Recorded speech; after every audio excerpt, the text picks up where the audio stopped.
ছাত্ৰ-ছাত্ৰীসকল আজি হৈ যোৱা তোমালোকৰ ছ'চিয়েল ছায়েন্স পৰীক্ষাৰ যিবোৰ MCQ আছিলে 45টা যিকেইটা MCQ আছে সেইকেইটা মই কৰি দিব ওলাইছোঁ।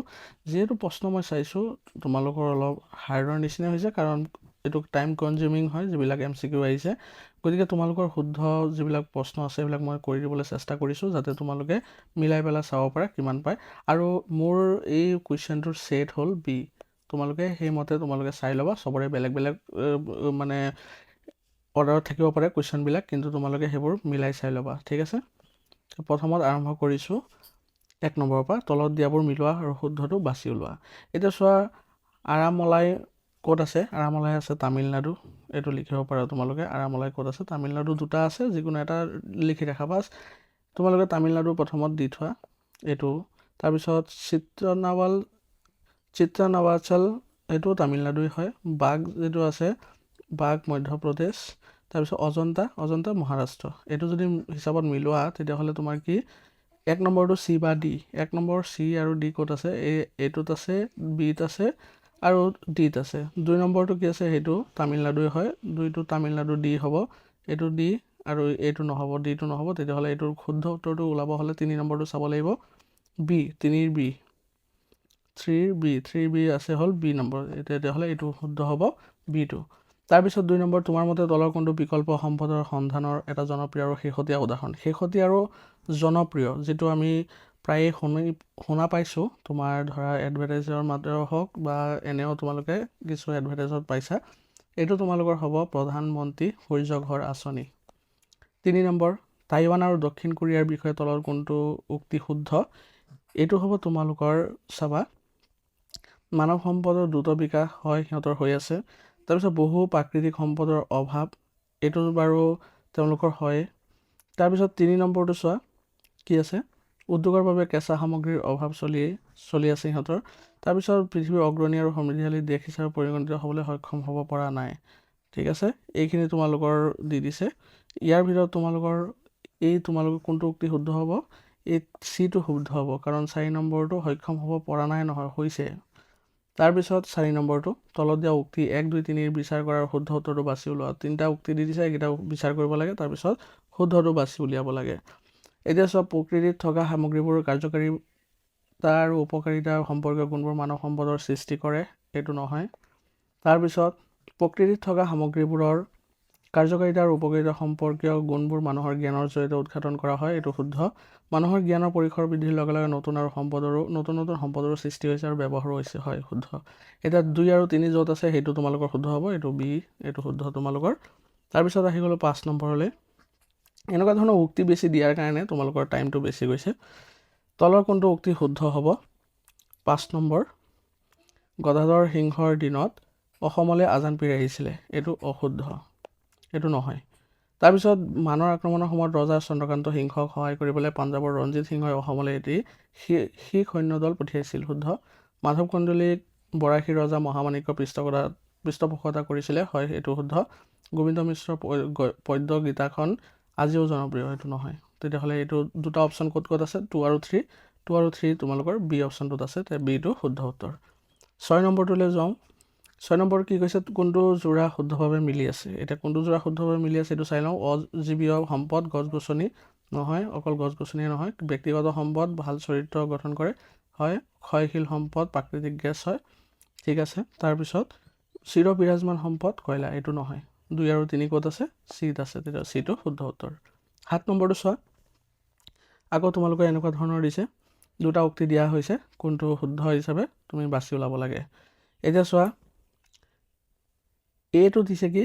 কীটনাশক আৰু অপতৃণনাশক দৰৱ প্ৰয়োগে মাটিৰ প্ৰাকৃতিক গুণৰ কোনো পৰিৱৰ্তন নঘটায়, এইটো একেবাৰে অশুদ্ধ, ঘটায়।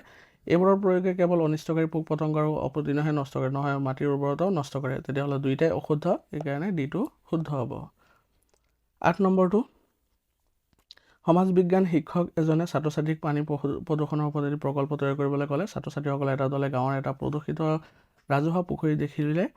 এই ক্ষেত্ৰত সমাজ বিজ্ঞানৰ ছাত্ৰ ছাত্ৰী হিচাপে তোমালোকৰ কৰণীয় কি হ'ব? 8 নম্বৰটো, এতিয়া যিহেতু ই এটা স্থানীয় সমস্যা, তেওঁলোকে ইয়াৰ প্ৰতি গুৰুত্ব নিদিয়ে, এইটো নহয়। এইটো তেওঁলোকে ফটো সংগ্ৰহ কৰি প্ৰকল্প জমা দিব, এইটো একদম কৰিব নালাগে। তেওঁলোকে পানী প্ৰদূষণৰ তথ্য গাঁৱৰ মানুহক জনাব। হয়, এইটো কৰিব পাৰে। সমাজ বিজ্ঞানৰ শিক্ষকৰ সহায়ত তেওঁলোকে গাঁওবাসীক পুখুৰীটো পৰিষ্কাৰ কৰাত সহায় কৰিব আৰু সজাগতাৰ ভাৱ সৃষ্টি কৰিবলৈ যত্ন কৰিব। এইটো শুদ্ধ। এতিয়া 3 আৰু 4 ক'ত আছে? 3 আৰু 4 য'ত আছে সেইটো অপশ্যনে শুদ্ধ, ডিটো শুদ্ধ হ'ব 8 নম্বৰৰ।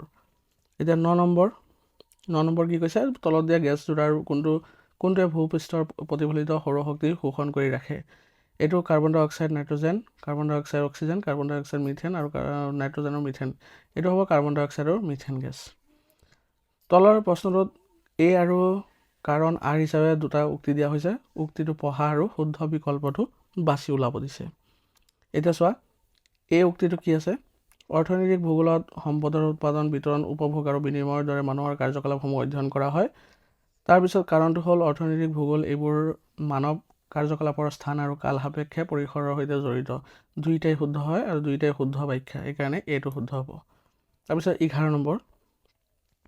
11 নম্বৰটো কি কৈছে? তলৰ 5খন মহাদেশৰ মৰুকৰণৰ দ্বাৰা আক্ৰান্ত ঠাইৰ শতাংশ উল্লেখ কৰা হৈছে। শুদ্ধ ক্ৰমটো বাছি ওলোৱা। এইটো যদি তোমালোকে ভালকৈ জানা তেতিয়াহ'লে তোমালোকে লিখিব পাৰিবা, ডিটো হ'ব শুদ্ধ। তাৰপিছত 12 নম্বৰ, তলত দিয়াবোৰ মিলোৱা আৰু শুদ্ধটো বাছি ওলোৱা। এতিয়া চোৱা, প্ৰশান্ত মহাসাগৰ। প্ৰথমটো কৈছে প্ৰশান্ত মহাসাগৰৰ লগত কোনটো মিলিব? চোৱা, প্ৰশান্ত মহাসাগৰৰ লগত আলাস্কা সাগৰ মিলিব। তাৰপিছত এছিয়াৰ লগত কি হ'ব? এছিয়াৰ লগত তোমাৰ মংগোলীয় যি মালভূমি আছে সেইটো মিলিব। তাৰপিছত আটলাণ্টিক মহাসাগৰ যিটো আছে সেইটো তোমালোকৰ কি হ'ব? লাব্ৰাডৰ সাগৰ, এইটোৰ লগত মিলিব। আৰু 4 নম্বৰটো এইটো। এইটো মতে যিটো আছে পেটাৰ্ণ আছে সেইটোত যিটো পৰিছে সেইটোৱে শুদ্ধ হ'ব। তেতিয়াহ'লে একটো হ'ল চি, চি কিন্তু আছে, বি আৰু ডিত আছে। তাৰপিছত 2টো হ'ব কি? ডি। 2 ক'ত আছে? বিতে আছে, তেতিয়াহ'লে বিটো শুদ্ধ। তাৰপিছত 13 নম্বৰ, তলত দিয়া তালিকাখনৰ খালী ঠাইবোৰ পূৰ কৰিবলৈ শুদ্ধ বিকল্পটো বাছি ওলাব লাগে। এইটো মানে কি দিছে? তোমালোকৰ মহাদেশ দিছে, দেশ দিছে, ৰাজধানী দিছে। ঠিক আছে। এতিয়া এছিয়া মহাদেশৰ দেশ কি দিছে? ইৰাক। ইৰাকৰ ৰাজধানী কি হ'ব? বাগদাদ বুলি জানো। এইটোৱে শুদ্ধ হ'ব, কাৰণ প্ৰথমটোতে গম পালোঁ বাগদাদ হ'ব বুলি। ঠিক আছে। 14 নম্বৰ কি দিছে? ভাৰত মহাসাগৰ সম্পৰ্কে তলৰ কোনটো বিকল্প শুদ্ধ? এতিয়া আমি পঢ়ি চাব লাগিব। ই এছিয়া মহাদেশৰ দক্ষিণত, আফ্ৰিকা মহাদেশৰ পূবত আৰু ওচেনিয়া মহাদেশৰ পশ্চিমত অৱস্থিত। এইটো শুদ্ধ। তাৰপিছত ইয়াৰ বিস্তৃতি প্ৰশান্ত মহাসাগৰৰ আধাতকৈ কিছু কম। এইটো শুদ্ধ। ইয়াৰ আকৃতিটো ইংৰাজী জি আখৰৰ দৰে, এইটো নহয়। তেতিয়াহ'লে কি হ'ব? 1 আৰু 2। 1 আৰু 2 ক'ত আছে? 1 আৰু 3, 1 আৰু 2, এইটো ডি অপশ্যনটো শুদ্ধ হ'ব। 15 নম্বৰটো ব্ৰহ্মপুত্ৰ উপত্যকাৰ কি কৈছে? বানপানীৰ সমস্যাৰ উদাহৰণটো হৈছে এইটো পৰিৱেশৰ আঞ্চলিক সমস্যা। তাৰপিছত 16 নম্বৰ, আংগাৰালেণ্ড হৈছে কি? আংগাৰালেণ্ড হৈছে পেঞ্জিয়াৰ উত্তৰ অংশ ডাইৰেক্ট। 17 নম্বৰ, 2011 চনৰ লোকপিয়ল অনুসৰি তলৰ কোনটো জোৰ শুদ্ধভাৱে মিলি আছে? যদি তোমালোকে প্ৰথম শ্ৰেণীৰ নগৰটো জানা তেতিয়াহ'লে দ্বিতীয়টো তোমালোকে ইজি জানিব পাৰিবা, কাৰণ প্ৰথম শ্ৰেণীৰ নগৰ হিচাপে 2011 চনৰ লোকপিয়ল পদে কাক চিহ্নিত কৰা হৈছিলে? তিনিচুকীয়া। তেতিয়া তিনিচুকীয়া ক'ত আছে? তিনিচুকীয়া অকল এইত আছে, এইটো শুদ্ধ। তাৰপিছত আহি গ'লোঁ 18 নম্বৰ। 18 নম্বৰটো কি কৈছে? অসমৰ পৰিবহণ ব্যৱস্থাৰ বিষয়ে তলত দিয়া বাক্যকেইটা পঢ়া আৰু তাৰপিছত বিকল্পটো শুদ্ধ উত্তৰটো বাছি লোৱা। এতিয়া পৰিবহণ খণ্ডত অসম পিছ পৰি ৰৈছে।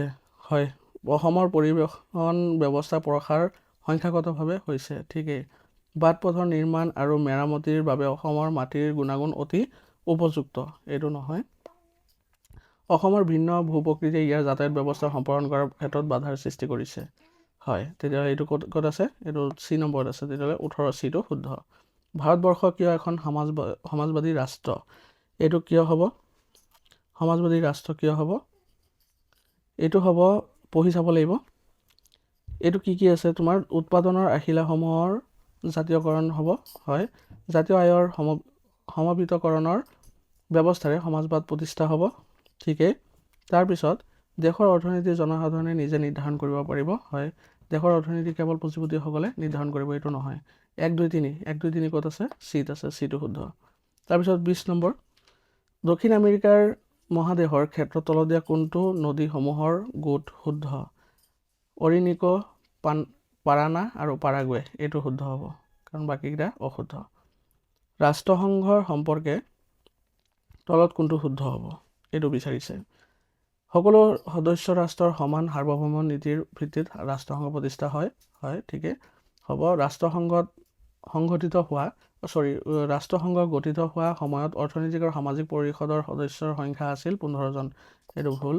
ৰাষ্ট্ৰসংঘক শক্তিশালী ৰূপত প্ৰতিষ্ঠা কৰাৰ দায়িত্ব সদস্য ৰাষ্ট্ৰসমূহৰ হয়, এইটো শুদ্ধ।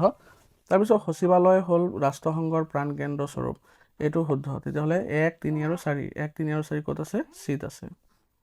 তাৰপিছত 22 নম্বৰ, ৰাষ্ট্ৰসংঘৰ কোনটো অভিকৰণ বিশ্বজুৰি স্বাস্থ্যৰ ক্ষেত্ৰৰ পদক্ষেপসমূহ প্ৰসাৰিত কৰাৰ বাবে মূলতঃ দায়বদ্ধ? এইটো WHO, ৱৰ্ল্ড হেল্থ অৰ্গেনাইজেশ্যন।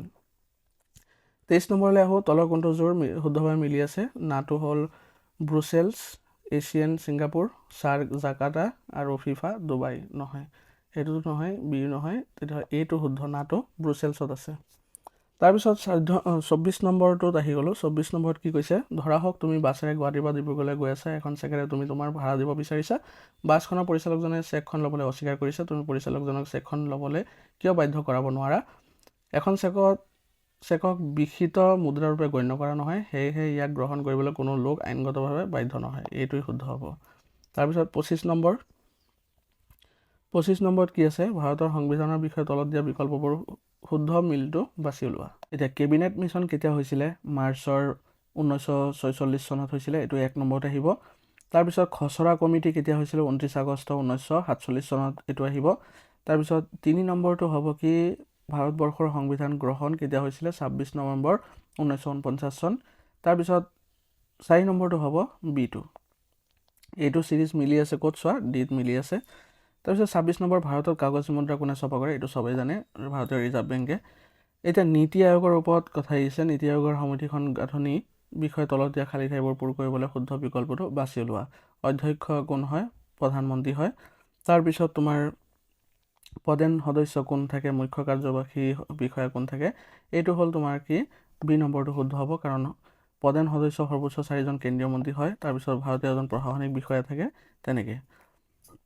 তাৰপিছত আহি গ'লোঁ আমি, কিমান নম্বৰ আছিলে? 27 নম্বৰ। 28 নম্বৰলৈ আহি গ'লোঁ। 28 নম্বৰত কি কৈছে? অশুদ্ধ উক্তিটো বাছি ওলোৱা। এইটো চাবা, ভালকৈ চাই ল'বা, ইয়াত শুদ্ধ কৈছে নে অশুদ্ধ কৈছে।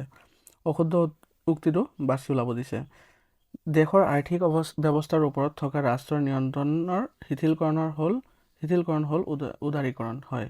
চৰকাৰী নিয়ন্ত্ৰণৰ ব্যৱস্থাপনাৰ অধীনত থকা প্ৰতিষ্ঠানসমূহ বেচৰকাৰী খণ্ডলৈ মুকলি কৰি দিয়া নীতিটোৱেই হৈছে ব্যক্তিগতকৰণ। ঠিকেই। ভাৰত চৰকাৰৰ 1991 চনৰ নতুন উদ্যোগী নীতিয়ে ৰাজহুৱা খণ্ডত 9টা উদ্যোগ ব্যক্তিগত খণ্ডৰ বাবে মুকলি কৰি দিছিলে। হয়, এই তিনিটা শুদ্ধই ওলাইছে। উদাৰীকৰণ আৰু ব্যক্তিগতকৰণ প্ৰক্ৰিয়া গোলকীয়কৰণৰ প্ৰক্ৰিয়াত বাধাগ্ৰস্ত নকৰে। এইটোৱে হ'ব শুদ্ধটো, মানে অশুদ্ধ উক্তিটো হ'ল এইটো। 28 নম্বৰৰ আনচাৰ হ'ব ডি। তাৰপিছত 29 নম্বৰ, দেশৰ জাতীয় আয়ক মুঠ জনসংখ্যাৰে হৰণ কৰিলে আমি কি পাওঁ? এইটো সকলোৱে জানে, জনমূৰি আয়। কলাধন সম্পৰ্কে শুদ্ধ কোনটো হ'ব? কলাধনৰ বৰণ ৰঙা, এইটো নহয়। শুদ্ধ উক্তিটো বাচিব দিছে। ই কৰ ফাঁকিৰ সৈতে জড়িত হয়। ই অৰ্থনৈতিক অপৰাধৰ ফলত সৃষ্টি হয়, ঠিকেই। আৰু ৰাজকোষত জমা হয়, এইটো নহয়। 2 আৰু 3 ক'ত আছে? 2 আৰু 3 আছে বিত, এইটো শুদ্ধ। 31 নম্বৰ প্ৰশ্নটো চোৱা। 31 নম্বৰ প্ৰশ্নটো কি কৈছে? লৰ্ড কাৰ্জনে বংগ বিভাজনৰ আঁচনিখনৰ সূচনা কৰিছিল কিহৰ কাৰণে? হিন্দু মুছলমানৰ মাজত সম্প্ৰীতি বিনষ্ট কৰিবলৈ। হয়। তাৰপিছত বিকেন্দ্ৰীকৃতভাৱে শাসন প্ৰক্ৰিয়া সহজ কৰি তুলিবলৈ। এইটো শুদ্ধ। তেওঁলোকে ব্ৰিটিছ প্ৰশাসনৰ আকাৰ বিশাল হোৱাৰ বাবে 1957 চনৰ চিপাহী বিদ্ৰোহৰ দৰে কোনো প্ৰত্যাহ্বানৰ পুনৰাবৃত্তি নকৰিবলৈ। এই তিনিওটাই শুদ্ধ, এইটো হ'ব। তাৰপিছত আহিলোঁ 32 নম্বৰ। 32 নম্বৰত কি কৈছে? তলৰ প্ৰশ্নকেইটাই কাৰণ আৰু উক্তি দি দিছে। এই দুটা তোমালোকে কি কৰিব লাগে? পঢ়া আৰু শুদ্ধ বিকল্পটো বাছি ওলাব দিছে। স্বদেশী আন্দোলনে বংগদেশৰ সীমা অতিক্ৰম কৰি এটা সৰ্বভাৰতীয় ৰূপ গ্ৰহণ কৰিছিলে। দক্ষিণ ভাৰত, মহাৰাষ্ট্ৰ, উত্তৰ পূব ভাৰত জনগণেও এই আন্দোলনৰ সমৰ্থন কৰিছিলে। দুইটাই শুদ্ধ আৰু উক্তিও শুদ্ধ, ব্যাখ্যাটো শুদ্ধ হৈছে। এই হ'ব 32, এই হ'ব। তাৰপিছত তোমাৰ 33 নম্বৰ, 1905 চনৰ কোন তাৰিখে বংগ বিভাজন কাৰ্যকৰী হৈছিলে? এইটো তোমালোকে জানিবই লাগে, কাৰণ এইটো তোমাৰ হৈছিলে 1905 চনৰ 16 অক্টোবৰত। 33 নম্বৰৰ চিটো শুদ্ধ উত্তৰ। তাৰপিছত 34 নম্বৰ, 34 নম্বৰ প্ৰশ্নটো কি কৈছে? তলত দিয়াবোৰ মিলোৱা আৰু শুদ্ধ বিকল্পটো বাছি ওলাব দিছে। এতিয়া 1 নম্বৰটো কি কৈছে? চম্পাৰণ আন্দোলন কেতিয়া হৈছিলে? চম্পাৰণ আন্দোলন হৈছিলে 1917 চনত, এইটো 1 নম্বৰ। তাৰপিছত 2 নম্বৰ কি হৈছে চাইমন কমিশ্যন কেতিয়া হৈছিলে চাইমন কমিশ্যন হৈছিলে 1927 চনত 3 নম্বৰটো কি কৈছে ক্ৰিপছ মিছন কেতিয়া হৈছিলে 1919 চনত এইটো আৰু এইটো 4 নম্বৰ এইটো সিৰিজত যেনেকৈ মিলি আছে মানে প্ৰথম ডি তাৰপিছত আহিব চি তাৰপিছত বি তাৰপিছত এ তাৰপিছত ই 4 এইটো 5 এইটো হ'ব আনসাৰ শুদ্ধ আনসাৰ এতিয়া বংগীয় কলা সংসদ 1907ৰ লক্ষ্য কি আছিলে এইটো আছিলে যে পাশ্চাত্য কলাৰ প্ৰভাৱেৰে ভাৰতীয় চিত্ৰকলাৰ ভেটি গঢ়িবলৈ তাৰপিছত তলৰ 4টা উক্তিৰ উল্লেখ কৰা হৈছে এই উক্তিকেইটা ভালেমান আন্দোলনৰ বিষয়ে প্ৰতিটো উক্তিৰ বিপৰীতে একোটা ঘোষণা শুদ্ধ বা অশুদ্ধ দিয়া আছে ঘোষণা অনুসৰি শুদ্ধ বিকল্পটো বাছিব দিছে ঠিক আছে শুদ্ধ বিকল্পটো যেটো হ'ব সেইকেইটা বাছিব লাগিব আমি সত্যাগ্ৰহ বা অসংখ্য আন্দোলনে গান্ধীজীক এজন অতি সম্ভাৱনাপূৰ্ণ সৰ্বভাৰতীয় নেতাৰ ৰূপত প্ৰতিষ্ঠা কৰা নাছিল এই তথ্যটো অশুদ্ধ ঠিকই এইটো ৰাইট কথা কৈছে মানে শুদ্ধ ব্যাখ্যা দিছে 1920 চনৰ ডিচেম্বৰ মাহত কংগ্ৰেছৰ নাগপুৰ অধিৱেশনত গান্ধীজীয়ে কৰা অসহযোগ আন্দোলন মান্যতা প্ৰদান কৰিছিলে এই উক্তিটো অশুদ্ধ এইটো ঠিকই কৈছে তাৰপিছত আইন অমান্য আন্দোলনৰ অন্যতম প্ৰধান কাৰণ আছিল ব্ৰিটিছ চৰকাৰৰ দ্বাৰা চাইমন কমিশ্যন গঠন এইটো শুদ্ধ দিছে এইটো কিন্তু অশুদ্ধ হয় ভাৰতীয় আন্দোলনৰ সময়ত বালিয়া সাতাৰা দৰবাৰ বালাচোৰ তালচেৰৰ জনতাই নিজাকে তাত চৰকাৰ গঠন কৰিছিল এই উক্তিটো শুদ্ধ সেইটো হয় 1 2 আৰু 4 1 2 4 ক'ত আছে এত আছে তেতিয়া এটো হ'ব শুদ্ধ উত্তৰ এটা 37 নম্বৰ কুৱেশ্যনটো চা তলত দিয়া ঐতিহাসিক পৰিঘটনাসমূহৰ ক্ৰমৰ পৰা পুৰণিৰ পৰা নতুনলৈ সজোৱা ক্ৰমৰ বিকল্প বাছি ওলোৱা প্ৰথমটো হ'ব কি ৰাইজৰ মেল হৈছিলে তাৰপিছত ফুলগৰি ধেৱা তাৰপিছত কি আছিলে ৰঙিয়াৰ কৃষক বিদ্ৰোহ পথৰুঘাটৰ কৃষক বিদ্ৰোহ এইটো ডি নম্বৰটো শুদ্ধ হ'ব 38 নম্বৰটো চোৱা 38 নম্বৰটো কি হৈছে তলত উল্লেখ কৰা বৈশিষ্ট্যসমূহৰ পৰা বিদ্ৰোহটো চিনাক্ত কৰা অসমৰ কমিশ্যনাৰ হপকিনছে স্বীকাৰ কৰিছিল যে তেজপুৰ আৰু গুৱাহাটীৰ পৰা সৈন্য আনি বিদ্ৰোহটো দমন নকৰা হ'লে বিদ্ৰোহটো সম্পৰ্কিত হৈ গ'লহেঁতেন এই বিদ্ৰোহৰ পদ্ধতি ভাৰতীয়ৰ স্বাধীনতা আন্দোলন মহাত্মা গান্ধীয়ে গ্ৰহণ কৰিছিলে এই ঘটনাৰ পিছত বিচাৰত সংবৰ লালঙক মৃত্যুদণ্ডৰে দণ্ডিত কৰা হৈছিল এইটো হ'ব ফুলগুৰি ধেৱা এইটো 39 নম্বৰ 19বিংশ শতিকাৰ আৰম্ভণিতে অসমত হোৱা ব্ৰিটিছ বিৰোধী জাগৰণৰ প্ৰধান কাৰণ কি আছিলে এইটো অৰ্থনৈতিক শোষণৰ কাৰণ আছিলে অৰ্থনৈতিকভাৱে সিহঁতে ৰাজহ বেছি দিব লগা হৈছিলে সেইকাৰণে তাৰপিছত 40 নম্বৰ কি কৈছে গান্ধীজীৰ কৰিম কিংবা মৰিম শ্লোগানৰ প্ৰধানত আন্দোলনৰ লগত জড়িত এইটো সবেই জানে ভাৰত ত্যাগ আন্দোলন ডি আনসাৰ শুদ্ধ হ'ব তাৰপিছত 41 নম্বৰ কি কৈছে আনন্দৰাম ঢেকিয়াল ফুকনৰ বিষয়ে শুদ্ধ উক্তিটো বাছি ওলাব দিছে এই যে আনন্দৰাম ঢেকিয়াল ফুকন আৰু গুণাভিৰাম বৰুৱাৰ উদ্যোগত 1857 চনত জ্ঞান প্ৰদায়নী সভা প্ৰতিষ্ঠা হৈছিল এইটো শুদ্ধ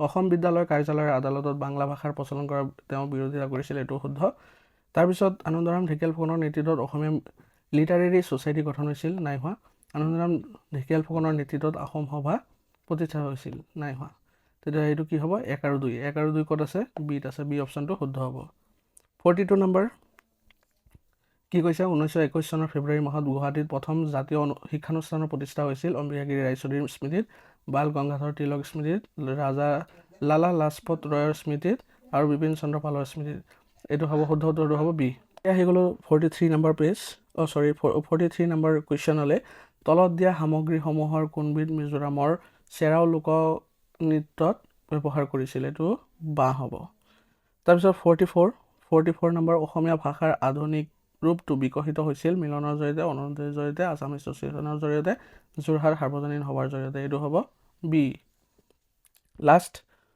45 নম্বৰ তলৰ কোনটো যোৰা সঠিকভাৱে মিলি আছে যোৰহাট সাৰ্বজনীন সভা 1895 এইটো 1885 আছিলে মেবি আছাম এছ'চিয়েশ্যন 1903 এইটো ঠিকেই আছে অসম প্ৰদেশ কমিটি 1921 চনৰ হ'ব 25 দিছে ইয়াত আহোম সভা এইটো নহয় তেতিয়াহ'লে হ'ব কি বি আনসাৰ হ'ব বি 45ৰ বি ঠিক আছে গতিকে মই তোমালোকক 45টা MCQ দি দিছোঁ ইয়াৰ পৰা তোমালোকে কিমান পাবা তোমালোকে নিশ্চয় কমেণ্টত জনাবা আৰু পৰীক্ষা কেনেকুৱা হৈছে সেই বিষয়েও জনাবা ধন্যবাদ